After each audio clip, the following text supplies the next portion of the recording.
కీర్తనల గ్రంథము 61వ అధ్యాయం. దేవా, నా మొర ఆలకింపము, నా ప్రార్థనకు చెవియొగ్గుము. నా ప్రాణము తల్లడిల్లగా బూదిగంతముల నుండి నీకు మొరపెట్టుచున్నాను. నేను ఎక్కలేనంత ఎత్తైన కొండపైకి నన్ను ఎక్కించుము. నీవు నాకు ఆశ్రయముగా నుంటివి, శత్రువులు ఎదుట బలమైన కోటగా ఉంటివి.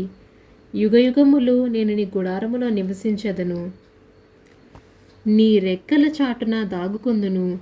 దేవా, నీవు నా మొక్కుబడులు అంగీకరించి ఉన్నావు. నీ నామమందు భయభక్తులు గల వారి స్వాస్థ్యము నీవు నాకు అనుగ్రహించి ఉన్నావు. రాజుకు దీర్ఘాయు కలుగజేయుదుగాక, అతని సంవత్సరములు తరతరములుండునుగాక. దేవుని సన్నిధి అతడు నిరంతరము నివసించునుగాక. అతని కాపాడుటకై కృపాసత్యములు నియమించుము. దినదినము నా మొక్కుబడులను నేను చెల్లించినట్లు నీ నామము నిత్యము కీర్తించెదను. ఆమెన్.